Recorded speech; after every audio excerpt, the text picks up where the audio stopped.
Hi folks, welcome to this calculation of earnings per share.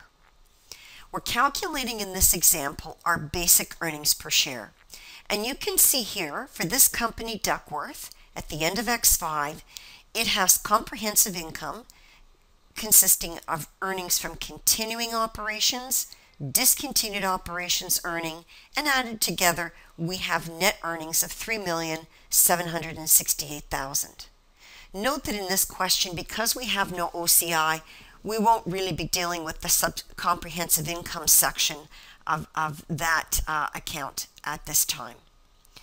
We also know that because we have three income amounts, one from our continuing operations, one from our discontinued, and then net earnings, which is the addition of the two, we know that we will have three EPS calculations.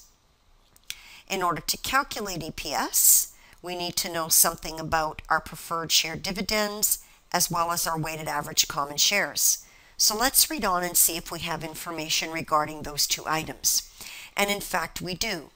When we look at the section of the statement of financial position, we see that the preferred shares are non-convertible, non-cumulative, and we have 500,000 shares outstanding. We also know that the preferred share dividend is 90 cents a year per share. We also know that on our common shares, we started X5 with 34 million in shares issued. On April the 1st, we issued an additional 3.24 million in shares, and then on September the 30th, we had a stock dividend of 10%. So let's use the information on the preferred shares and on our common shares that were issued, including the stock dividend, to see if we can calculate our earnings per share amount. Notice that in our question, our preferred share dividend is only 20,000. We're going to use that number in our preferred share dividend calculation, our EPS calculation, I should say, because we notice that the preferred shares are non-cumulative. So in this case, because the preferred shares are non-cumulative, we are only going to deduct what was declared in the current year. And we know from our question that's 20,000.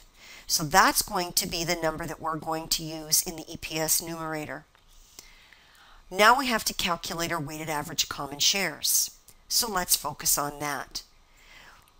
We're going to ignore the retroactive adjustment column here and the weighted average common shares for now. We're going to focus on the highlighted columns in yellow, actual shares and months outstanding. We can see that from January the 1st to March 31st, we had 34 million shares outstanding. And that January 1st to March 31st is 3 months of 12. We also know that on April the 1st, we issued an additional 3.24 million in shares, giving us, starting April 1st, 37,240,000 shares. Now, that means from April the 1st to September 30th, and I'm saying September the 30th because on that date, an additional amount of shares were issued from the stock dividend. But I just want to know from April to September 30th, just as we issued the stock dividend, how many months this number of shares, 37,240,000 shares, are outstanding. And from April the 1st to September 30th, that's 6 months of 12. You can see here by multiplying the number of shares outstanding each period times the weight or the fraction of the year that they're outstanding. The fraction of the year or the months outstanding acts as a weight, hence the name weighted average common shares. Now what we need to do is take into account that we also issued a stock dividend or share dividend on 37,240,000 shares. That gives us from September the 30th to December 31st an additional 3,724,000 shares. Now, because the stock dividend was issued on September the 30th, we need to go back to all the previous periods and readjust them for the fact that all of these shares here and here, all of the shares that we had previously issued are also getting the benefit of this 10% stock dividend. Why do we have to go back to all these previous periods and retroactively restate the weighted average common shares, because the number of months that these 34 million shares were outstanding and the number of months that the 37,240,000 shares were outstanding, those months do not overlap. They're separate. So even though you might think that 34 million in shares is part of this 37,240,000, it is, but we're weighting them over two separate periods which are not overlapping or mutually exclusive. So we have to give each of these two amounts the benefit of the stock dividend, or the additional 10%.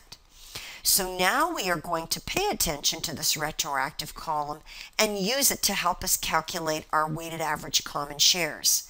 So if we take the 34 million outstanding at the beginning of the year times 1.10 to restate the impact of the share dividend to give us more shares outstanding, times the number of months they would have been outstanding, we'd get over that 3-month period on a weighted basis 9,350,000.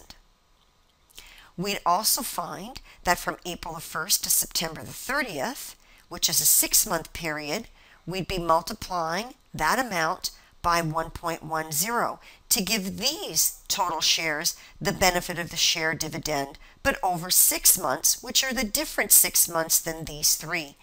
Now we would have, on a weighted basis, 20,482,000 weighted average common shares. Now what we would do is we would look at the number of shares newly issued under the stock dividend, and we would also see that here we have 40,964,000 shares outstanding. But don't forget, this amount of 40,964,000 already has the stock dividend in it. It includes the stock dividend or the new shares issued under that stock dividend of 3,724,000. So we do not have to multiply this 40,964,000 by 1.10. It already has the 10% additional shares in it. So we only have to multiply it here by the 3 months that these 40,964,000 shares were outstanding, and that's from October 1st to December 31st. So if we work the math through and do that multiplication, we're going to have weighted average common shares for the last 3 months of the year of 10,241,000. So if we add the weighted shares from January to March 31st, the weighted shares from April 1st to September 30th, and the weighted shares from all the way from September 30th to December 31st, we're going to have 40,073,000 weighted average common shares. Now we have, as you can see, our WACs. So let's do our 3 calculations for our basic EPS to come up, or our 3 calculations for our basic EPS using the net income, which is our earnings from continuing operations, our earnings from discontinued operations, and our earnings from, which is our basic net income, less our preferred shares, divided by our WACs, which we've just calculated, to come up with our 3 basic EPS amounts. So, if we have to calculate EPS on common, do it on continuing operations first.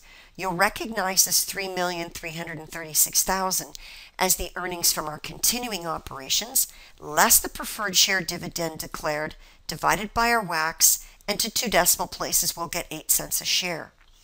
You'll notice in our discontinued operations, this is our income from our discontinued operation. But notice here we do not deduct the $20,000 preferred share dividend. Why? Because preferred shareholders do not get paid dividends out of discontinued operations income. Preferred shareholders want stable income that they can count on to give them a dividend for an ongoing period of time. Discontinued operations, by definition, won't be here once they're sold. So we would not be paying preferred shareholders a dividend from income from continuing operations. So we merely divide our discontinued operations income by our WACs to get 1 cent per share. Our net earnings is 3,768,000. Again, we have this number from our question right up here. And we are going to deduct the preferred share dividend from there, divided by our weighted average common shares to get 9 cents a share. So this concludes our basic EPS calculation when the preferred shares are non-cumulative. What if, in requirement 2, we wanted to know how would your answer to requirement 1 change if the preferred shares were cumulative? How might that change? Well, I've highlighted here in yellow that if the preferred claim was cumulative, then the entire claim would be deducted whether it's declared or not. So now in this case, the dividend that we would be deducting in the numerator of the EPS calculation would be the entire entitlement, which is on 500,000 preferred shares, 90 cents a share, which is $450,000. We're only doing this because the preferred shares were cumulative, right? And if you're not sure where the 500,000 shares comes from, it was given to us in the question. You can see here in the preferred shares, it said we had 500,000 shares issued and outstanding.